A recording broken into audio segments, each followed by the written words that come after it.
For 20 years, internationally renowned missing persons expert Dr Sarah Wayland has studied, worked and presented in many countries across various missing landscapes. Her Churchill Fellowship saw her learn directly under ambiguous loss pioneer, Emeritus Professor Dr Pauline Boss. Most importantly, Sarah's been working closely with hundreds of families of missing people, and in 2013 she undertook a PhD exploring the role of hope in their lives. Since 2020, she's been formally educating professionals and service providers around the world on the unique and complex grief of ambiguous loss. With missing persons a growing issue in our community, we're calling on everyone, but especially police, media, social workers, and mental health practitioners to better understand the experience of those left behind, to ensure that if you do encounter someone impacted by the disappearance of a loved one, in your professional life or in your personal life, you're equipped, because you always need the training before you need to use it. And there's no one more qualified to deliver this masterclass than Dr Sarah Wayland. Welcome to Ambiguous Loss 101. My name is Dr Sarah Wayland, and I'll be taking you through an overview of what ambiguous loss is, how it shows up for families of missing people, and the ways in which you can manage your reactions to that ambiguity. This training is for a whole host of professionals as well as people with lived experience. My experience in working in missing persons has shown to me that it's really integral for police officers, families of missing people, search and rescue organisations, the media, as well as counsellors, to be better informed about the ways in which ambiguous loss shows up in people's lives when someone is missing. I've been invested in working in the missing person space since 2004. I was really lucky to graduate as a social worker in Sydney, Australia in the late 1990s and found my way to working for families and friends of missing persons. What I found when I started that job as a young social worker was that there was really limited opportunities for people to get evidence-based support in order to live with that unending not knowing when someone is missing. I spent years listening to those stories in the counselling space, providing advocacy for families, speaking with them to the police, attending coronial inquests with them, and advocating on their behalf to politicians, to media, to people that needed to better understand how we could better support families of missing people. After years working in that counselling space, meeting hundreds of families of missing people and advocating on their behalf, I decided to step away from that direct practice skill and consider the ways in which I could take all of the reflections that had been shared with me from families of missing people and undertake a PhD. That PhD looked at that intersection between hopefulness and hopelessness when someone is missing. It explored the ways in which we can help people to sit better with their ambiguity. And all of those research curiosities that were uncovered in those early stages of my research career are touched on in this training today. When I finally finished the PhD in 2015, I turned my attention to those areas in which we can better support those who work for families of missing people, as well as thinking about those who return from being missing. So the focus of today is to take that evidence base and provide it back to people, irrespective of what job you do or what lived experience you have of someone being missing, so that you can better support families of missing people as they navigate the loss of their loved one.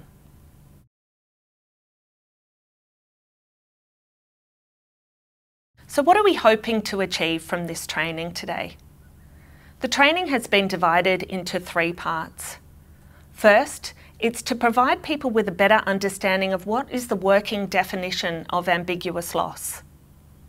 The second part is to better understand the evidence base and what that means for crisis situations when someone has just gone missing, as well as those longer-term avenues for support for families of long-term missing people.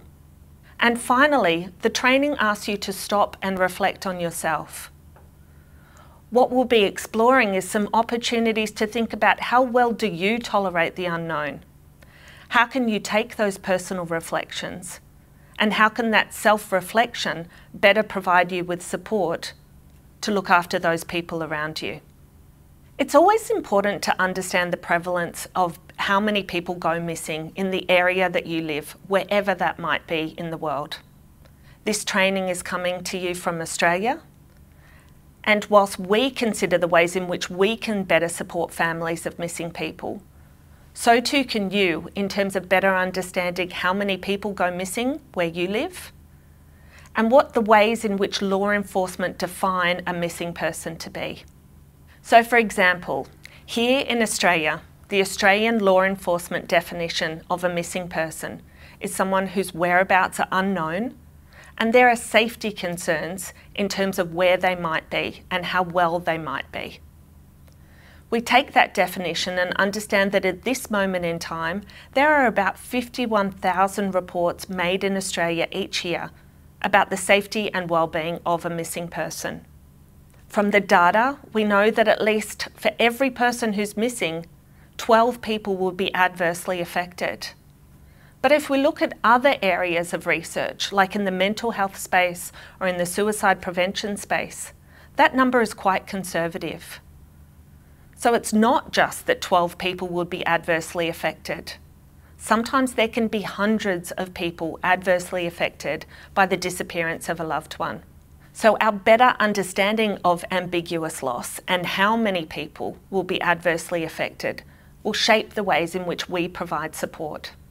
When we're also thinking about prevalence, it's also important to understand who is most at risk of going missing. So within whatever jurisdiction you come from, it's important to look for the local information, the local data, or the information that's shared by the police around missing persons. We know that here in Australia, young people are more likely to go missing than any other population group.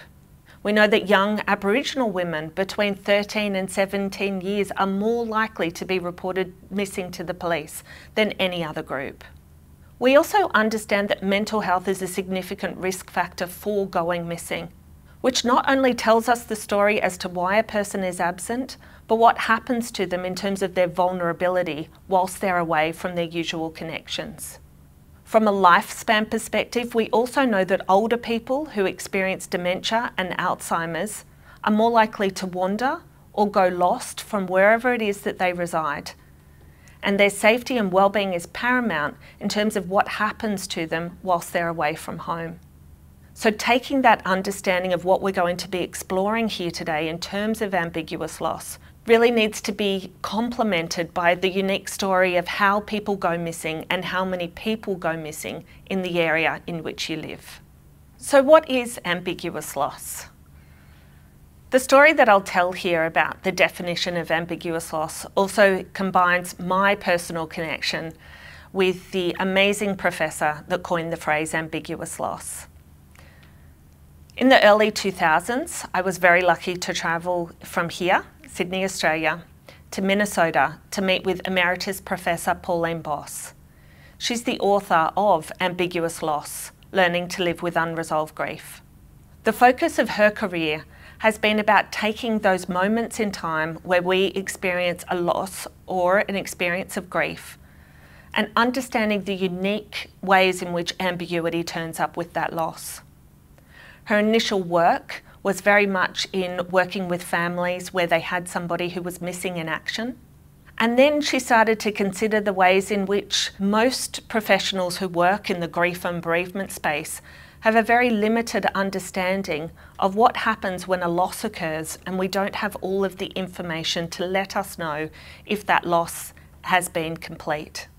Ambiguous loss is referred to as an unending, not knowing example of loss, where there is limited opportunities for people to connect with the idea that this loss is forever. When we traditionally experience a death of a loved one, we know, even though it's difficult to accept, we know that that is a final loss. We're exposed to a funeral. We're exposed to all of those bereavement opportunities that tell us that that person is no longer alive. Yet the impact of an ambiguous loss when someone is missing is that they're physically absent. Yet there's no data to suggest to us that that loss is going to continue forever. And how is it that people accept that type of loss without the traditional aspects of closure that are afforded to us when somebody has died? What's really important to understand with ambiguous loss is that we know from the research that the loss doesn't get easier to accept over time. It actually gets more complicated to accept over time. When we have someone missing, we have that intersection of both living with that grief and loss experience, but also the trauma of not knowing what happened to them, about imagining all of those aspects of where the missing person could be and what might have happened to them, whether they be missing for a day, a week, a month, or a year. And that ambiguity, that additional layer of loss that occurs in these spaces, makes it very hard for families to move on with life. What I'd like everybody to do now when they're engaging with this material is press pause or take a moment as they move through all of the learnings that we present here today, and think about the ways in which ambiguous loss might turn up in your own life. Not everybody that works in the missing person space has lived experience of somebody going missing. Yet we all have a lived experience of loss, where those aspects of ambiguity might show up for us.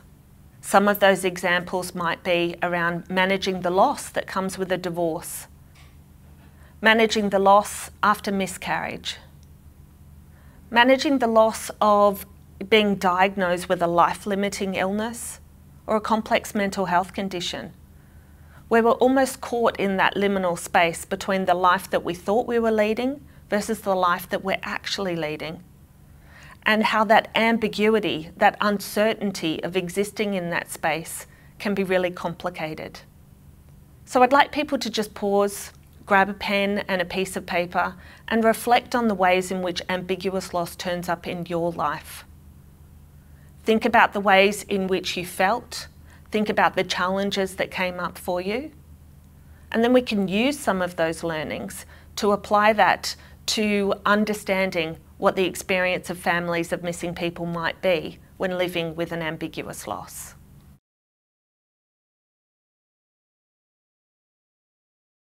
Let me ask the question of people who are listening. I want to understand how your experiences of ambiguous loss might shape the way in which you engage with the material that we're talking about here today. We know that there are certain ways in which ambiguous loss will show up typically for families of missing people.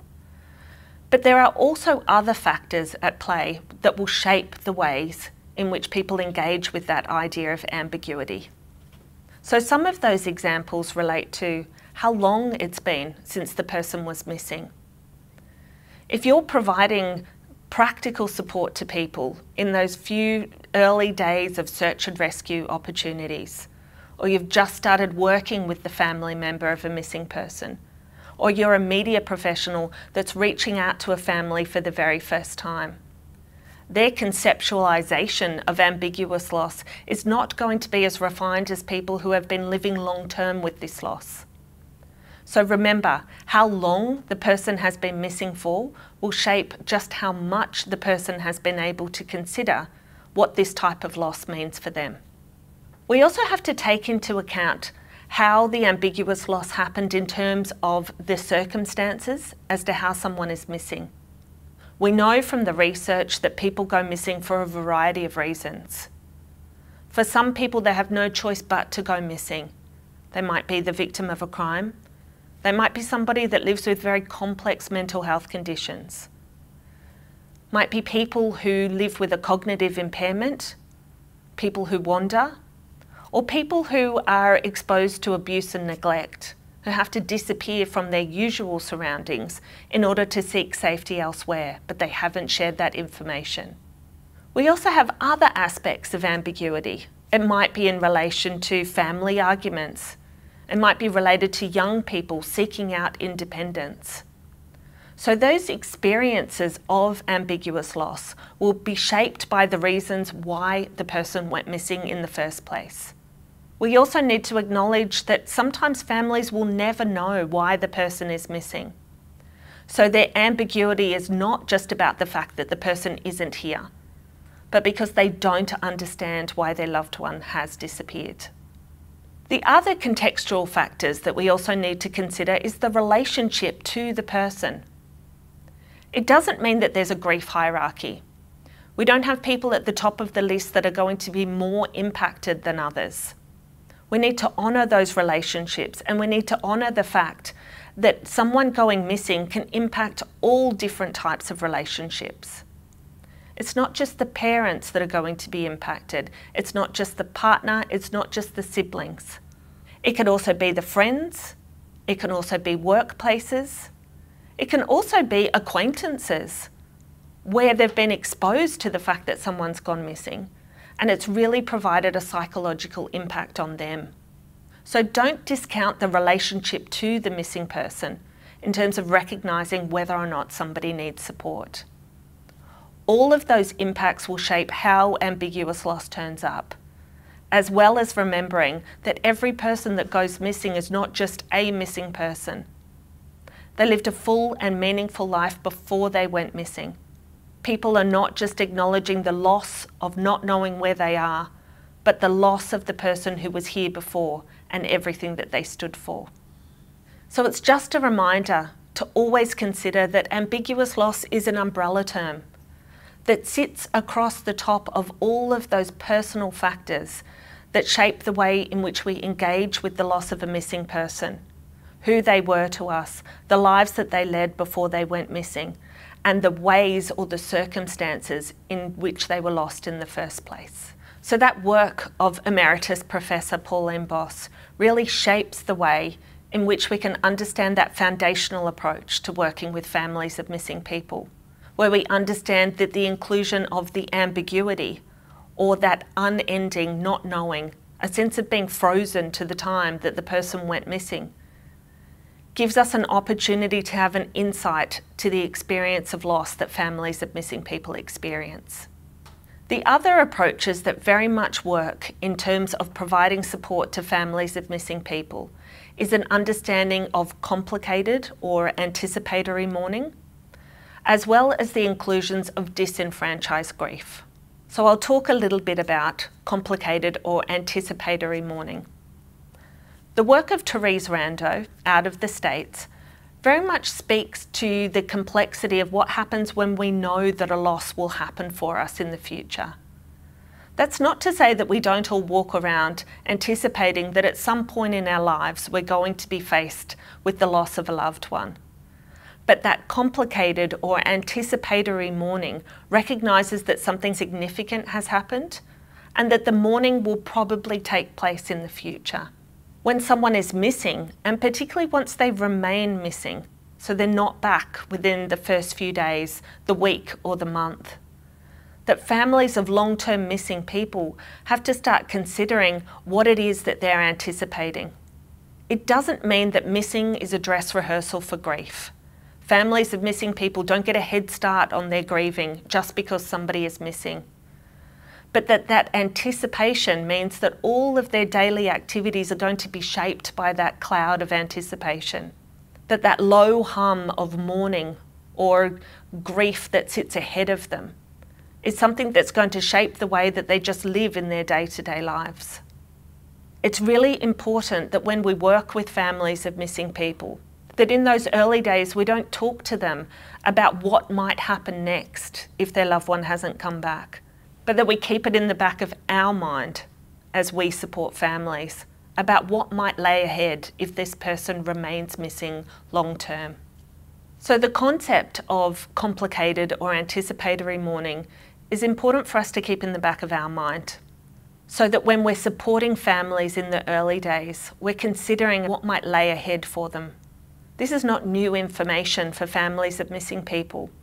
They have to hold the idea of the person both coming back and staying away all at the same time. But recognising what we can learn from the grief literature can sometimes provide us with opportunities for forward planning the type of support that people need. The final component in terms of talking about those theoretical underpinnings that might shape the work that we do with families of missing people is recognising the work of Ken Doka and his concepts of disenfranchised grief. Disenfranchised grief is really just a fancy way of saying acknowledging that grief that's not recognised by the wider community. It means that it's the type of grief that people truly don't understand, or they haven't given themselves an opportunity to consider that there might be different forms of grief and loss that people experience in the community. What happens when our community doesn't give space for these sorts of discussions? When we fixate on the missing persons investigation, or we fixate on providing information to people about how they might locate their person, what strategies they could use to search for them better, without acknowledging the fact that that loss is happening right there, right now, is that families can feel very alone in their loss. They can feel very silenced by the experiences that they're having because nobody is allowing them to acknowledge that ambiguous loss. That yes, even though they don't know what will happen tomorrow, the loss still exists today. And that if we don't give a name to that type of loss, then there is a very silent mourning that happens for families of missing people, because those public narratives are very much about hope or about closure or about doing things to make sure that the missing person comes back. Very early on in my social work career and in my career of working alongside families of missing people, I was invited to go and visit a very elderly lady. Her daughter had rung the service that I was working for. She said to me that her mum was really distressed about the loss of her husband who'd gone missing a month before. And she said that I needed to go and visit her to provide her with some emotional support. So I travelled out to visit her, walked up a few flights of stairs and knocked on her front door. And a very tiny little old lady came to the door, opened up and said that she'd been waiting for me. She invited me into her house, she made me a cup of tea, and we sat down and started talking about her husband. He was a war veteran who had been living with post-traumatic stress disorder for decades. He'd been trying to find ways in which he could better manage his trauma so that it didn't almost leach out onto the ways in which he was trying to live his life and helping raise his 3 children. He'd had periods of going missing before, but this last time that he'd gone missing, and he was 85 at the time, she was concerned that this was the last time that he would go missing. I explained to her that her daughter had asked for me to come and see her because she was highly distressed. And she said to me, I think that I've been waiting for a very, very long time for my husband to finally go missing because I could see what pain he was in after all of those years. But what I want you to focus on, Sarah, is my children, because they're the ones that are distressed. They're the ones that don't know how to live without the answers as to what's happened to their father. I think when I finally left her house that day, and I ended up working with her for the next few years, as well as her children, is that I started to think about, well, what are some of the common reactions in terms of the ways that ambiguous loss turn up? One of the most common ways that we see families of missing people show up in terms of their reactions to the loss of a missing person is very much in those early days a sense of stress and anxiety, a hyperfixation on where the investigation's at, when they'll hear from the police again, what's happening with their social media campaign. We also see that families not only have an emotional response to someone being missing, but they also have to explore those practical navigations where they have to learn 1,000 new things at once. How the policing service works, how we can search for people, how we navigate creating our own content online to compel the community to help you to search for that person. That constant sense of being switched on, ready to go, awaiting news, responding to any requests or any tips from the community about what might have happened, heighten the sensation for families of missing people. We also see that families have to navigate that divide between what they thought the police could do versus what the police can actually do. That impact of TV shows, of podcasts, of all of those spaces that talk about missing persons investigations sometimes create a sense that families believe that everybody will stop what they're doing and will assist them in locating their missing person. and the grief associated with the fact that not everyone is available to help can be very hard to sit with. Some of the other common reactions are a sense of becoming incredibly fixated only to thinking about the missing person, as if the rest of their life has frozen alongside that investigation. So a lack of capacity to work, a lack of capacity to engage in any other care or responsibilities that they might have. No investment in family or friendships or other activities. Very much like the blinkers are on and that the focus is solely on the missing person. As time moves on, we see some of those common reactions play out in terms of that divide between the public story of having someone missing and how families of missing people talk about them, but that silent isolation of what it means to be waiting for news and not knowing when that news will happen. So those common reactions of ambiguous loss always need to be challenged by our assumptions about how we think families of missing people should behave or how grief-stricken they should look. What we need to consider with challenging these common reactions is that we shouldn't be working from the assumption of how we think families of missing people should look. That we believe that everybody should be grief-stricken at all times. That those common reactions can be confusion. They can be heightened emotions. Sometimes they can be avoidance as well. Not wanting to engage in the idea of the reality of what might have happened to the missing person. Wanting to instead focus on perhaps a more magical, more palatable story of where their missing person might be. So I really want to compel you to think about the fact that common reactions are just that there is some commonality in the experience of how people react to someone being missing, but a lot of the time you have to be guided by how the family is actually reacting and then work out how you can provide your support from there.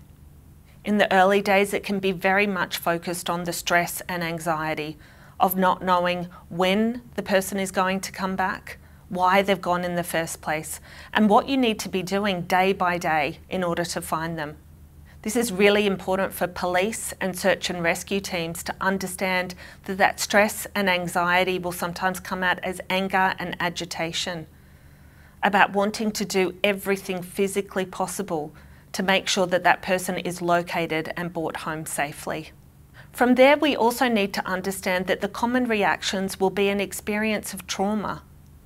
What we know from some research that was conducted in Europe over the last few years is that when someone's missing, it's not just about the trauma related to the circumstance that they went missing in, but the imagined trauma that families of missing people experience, where they start to consider not just the story that they've been told from the investigators, but all of the different stories that they hear about missing people, things that might have been shared with them when someone's missing, and that imagining of that trauma means that you're not only just dealing with the reality of someone being missing, but the imagined reality as to what might have happened to them. There's also a real sense of intense sadness and frustration that families of missing people experience, whether that be in the early days or in the longer term.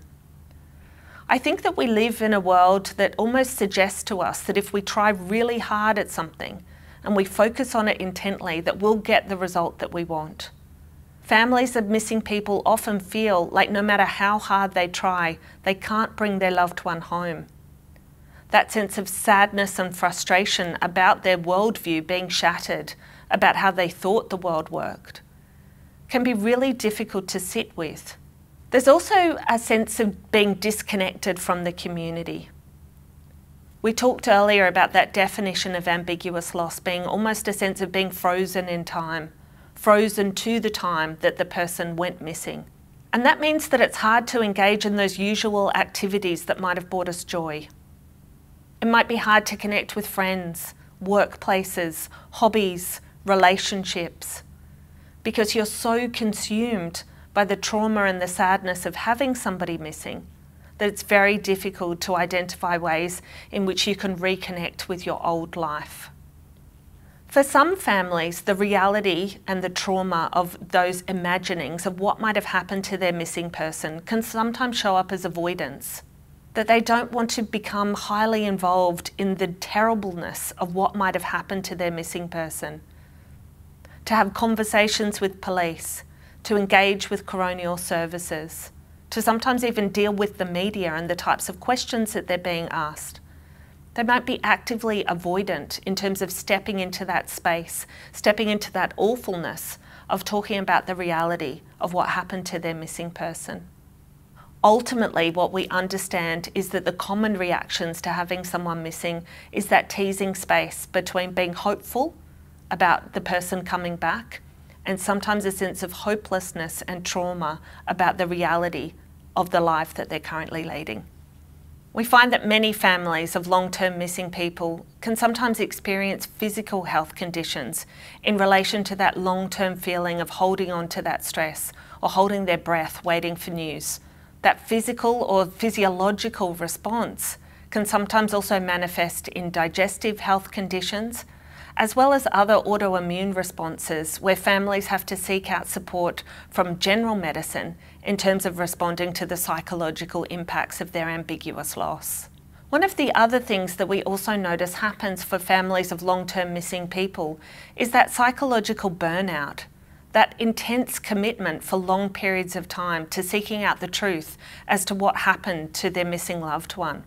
That burnout can be associated with that compassion fatigue of pushing and wanting for good news for so long, as well as that sense of trying to push forward the organisations or institutions that are supposed to be there to help them search for their loved one. Stress and anxiety is not just what people feel in the moment, but actually what happens to people's bodies when they have to exist in that space for long periods of time. Some of the other common reactions that create a drain on families of missing people is the repetitive retelling of their stories. Having to update new police officers all of the time, having to share with the media the stories of their missing person, have to engage with counsellors when they're attempting to find the right counsellor that's able to meet their needs. That repetitive retelling of the circumstances around the disappearance of their loved one can have emotional and physical impacts on the well-being of the family members of missing people. So what does the research tell us about the impact of having someone missing? In 2019, the University of New England undertook a research study looking at the lived experience of families of missing people. What we uncovered was that irrespective of the perceived closeness to the person that was missing, we found that the loss of someone disrupted people's lives in an ongoing way. That it wasn't a sense that a loss occurred and that there was an opportunity for people to regain control of their lives, to think about the ways in which they might move forwards from their loss, but that it significantly disrupted their lives.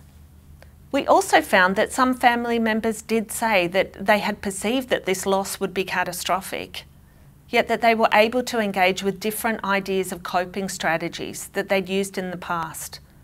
Not necessarily of having someone missing before, but about living through significant traumas and finding ways to cope as a result of that previous exposure to trauma. We also found within this research study that when we spoke to families of missing people that had a resolution, where their loved one was located deceased, it wasn't a sense that their grief became easier. It was a sense that they had new information in relation to their missing persons investigation, and that information gave them potential to be able to understand that this loss was final, yet that there were still significant traumas associated with that loss. It's important to recognise, and later on in this training, we'll be talking about the role of police and media in assisting the lives of families of missing people.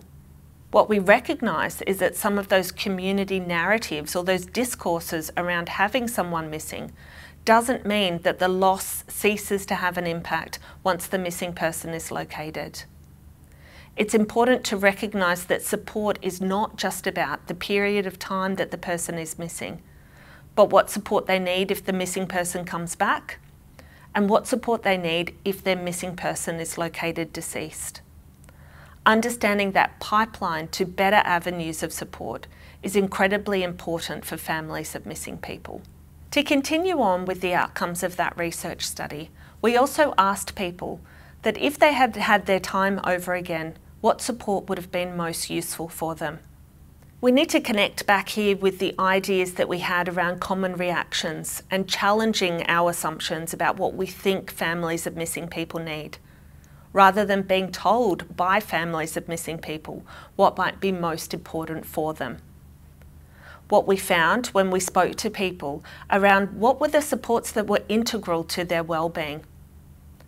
Most of the responses related to practical support, help in engaging with the police, help in navigating workplaces, accessing funds, making sure that there was enough of an opportunity to take some time off of work to assist you with searching, as well as to focus on your own well-being. Families found that counselling was important to them, but often it was much further along their missing persons journey rather than focusing on what was needed in the early days. People wanted an opportunity to have difficult conversations about how they were feeling each day about the fact that someone was missing. Another important role that families really focused on in terms of who could help them in terms of navigating their missing person's disappearance was their connection with the police. That police were viewed as unintentional support providers, that they were seen as the individuals who were able to assist families in resolving their missing persons case. And because of that potential power that they held, that families felt like they were the people that were able to provide them with the support that was needed. Families also touched on connecting with others with lived experience. I think that the other spaces where peer work or lived experience engagement, where it works really well in the disability space and the mental health space, can also work in the ambiguous loss space. Connecting other families to each other so that they can provide each other with support, truly knowing that they know what they're going through, is incredibly transformative for families. So instead of focusing on making sure that we swoop in and assist people in terms of counselling or therapeutic support, we always need to acknowledge what are the practical needs that families have, how can they engage with other stories of families that have come before them, and then what is the role of all of the different professionals in the lives of families of missing people. That was what was most important for families when they reflected on their own experiences. So far in this training, we've talked about the ways in which we can understand the emotional impact of having someone missing, the ways in which we're searching for people, crisis impacts, ongoing impacts, and those common reactions to ambiguous loss. What we touched on in that last research section is about the integral role of police and families of missing people working with each other. Families have shared with me that part of their job of being the loved one of a missing person means that they have to know 1,000 things straight away that they never had to know before. That they have to upskill themselves completely to almost be the detectives of their own missing persons investigation. What we need to unpack is what are the ways in which the police can navigate engaging with families of missing people so that families of missing people feel heard and supported as they wait for news of their loved one. In my previous research studies, families very much spoke about the role of the police as considering in the early days when their loved one first went missing, a sense of course the police will be able to step in and resolve this. And once they started to recognise that even when the police were working as hard as they could, or the police didn't have the access to the resources that would help them locate the missing person, that sense of overwhelm and darkness about the idea that even the police couldn't assist them in locating their loved one was a hard truth to sit with. What we found is that families felt supported by police in some areas, and then in other areas felt like that relationship could be better supported. Families of long-term missing people have to have long-term relationships with the police. The things that are more difficult for them to connect with are ideas about making sure that they want to hear from the police when the police say that they will be in touch with them. That they don't want to be sitting for days waiting for news. That they want to be proactively contacted or contacted when they're told they're going to receive a phone call.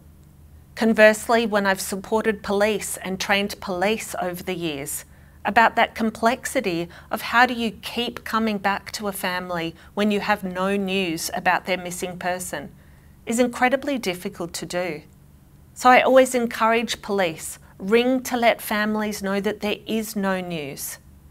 It's about the power of that connection and about saying, I'm still here and I'm still assisting with the investigation even if we have no new evidence.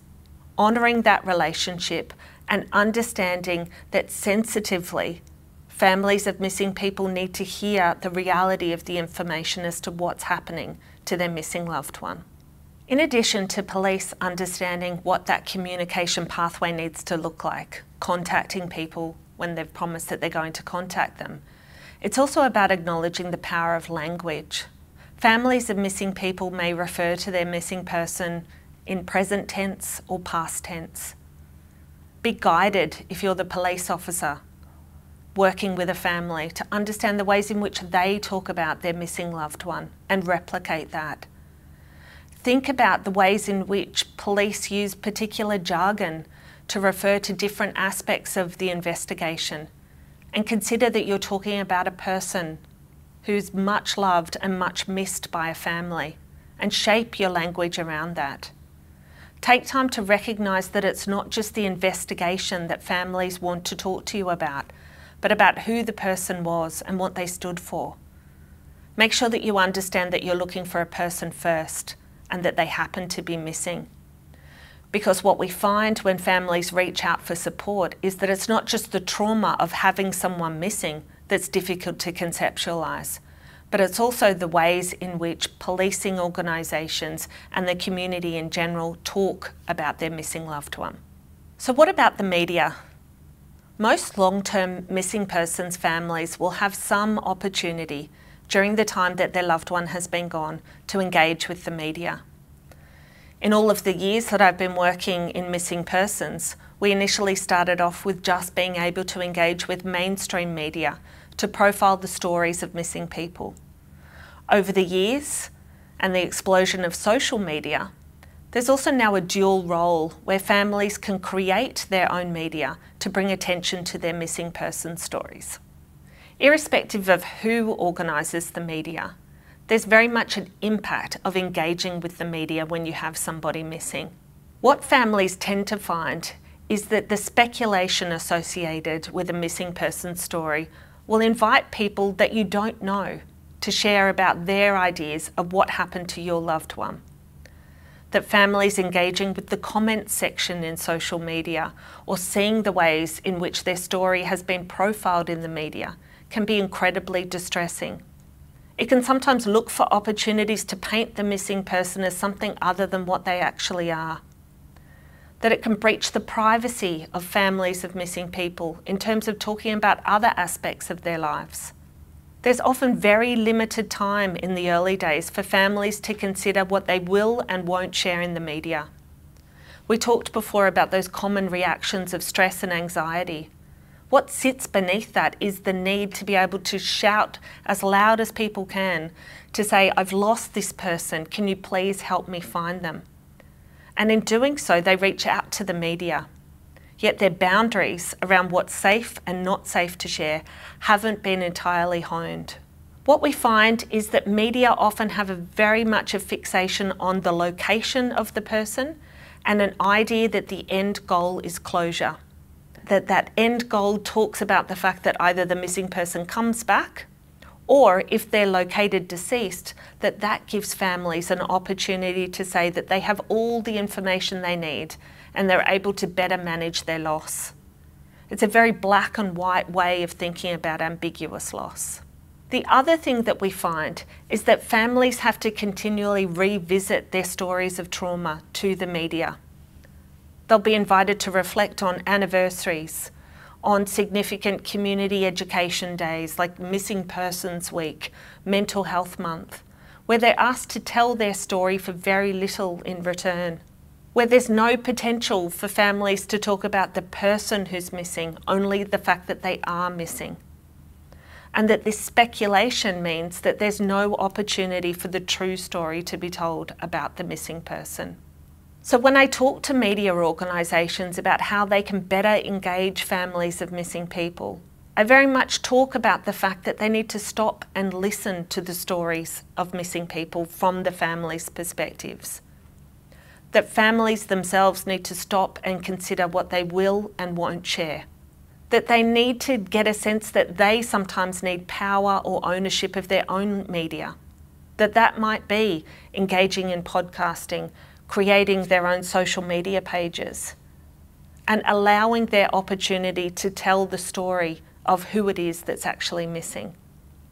There's also an emotional toll that's associated with using the media. Families of missing people become very well versed in sharing their stories, knowing the information that they want to share, and providing those little snippets of information as well as the images that might go with them.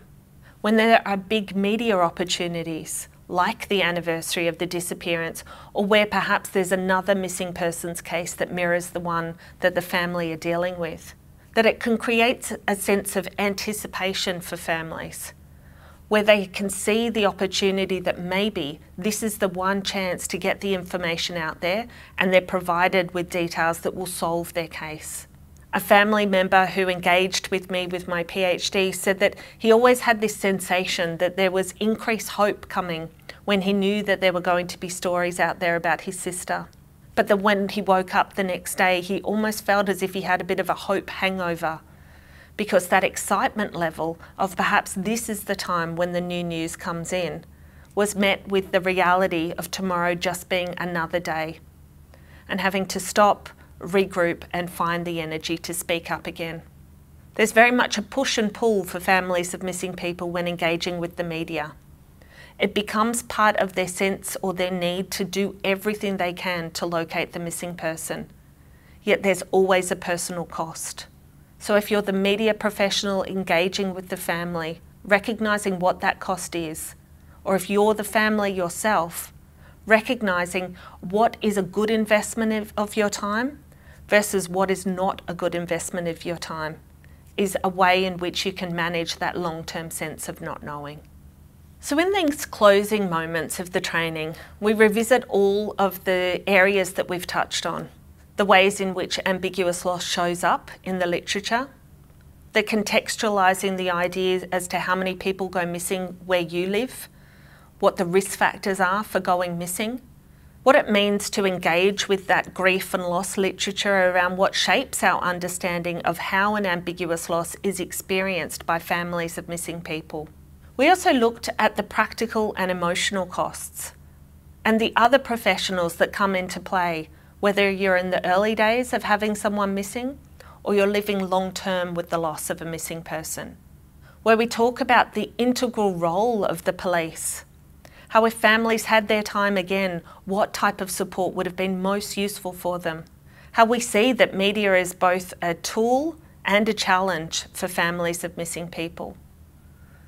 But what it always comes down to is the stories of families of missing people.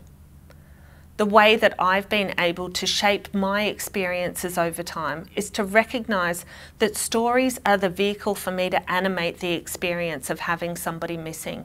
That I take different aspects of stories to almost build a sense of a toolkit for myself about how to better respond to families. In these last few slides, we have a lived experience reflection about what it means to live with the hopefulness and the hopelessness of someone going missing. So what did I learn from my PhD? I stepped into the space trying to understand, well, what is the experience of hope for families of missing people? We found that hope was a journey, that it wasn't necessarily a positive emotion, that it wasn't like you were hoping for a new job, hoping for an opportunity to come up, hoping that you'd have a good time this weekend. That hope was a teasing journey, that it dangled in front of people all of the time this idea that if I could just do 1 or 2 or 3 steps more, then I will locate my missing person and they will come back, and that I hope my life returns to how it was before.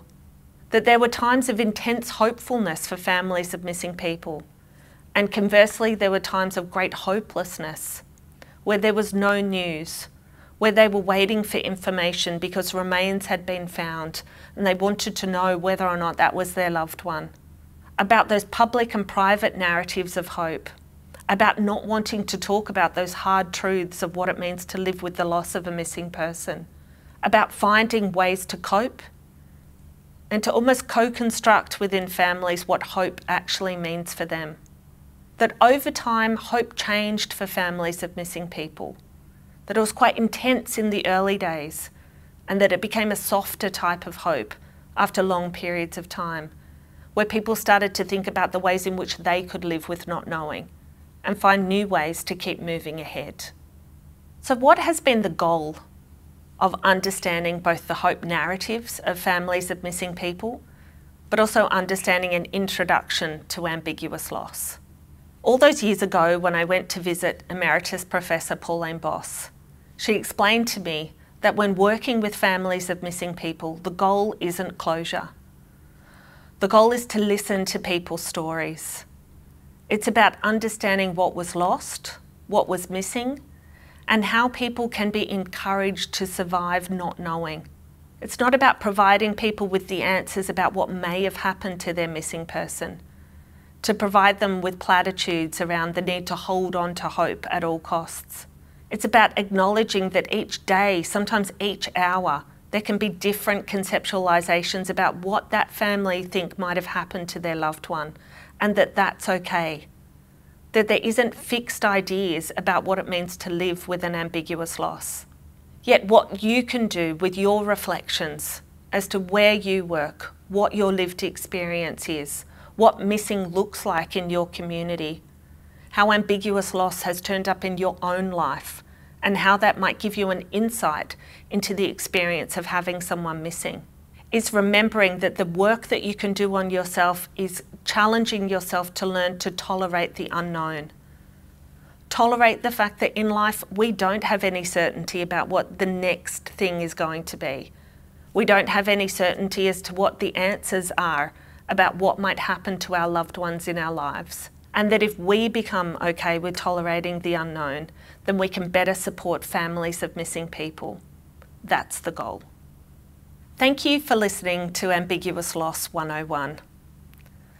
We have an additional training opportunity called Ambiguous Loss Advanced Skills. This training package is available to support staff, police, and other counsellors who may be interested in exploring some simulation activities about how you can better support families of missing people.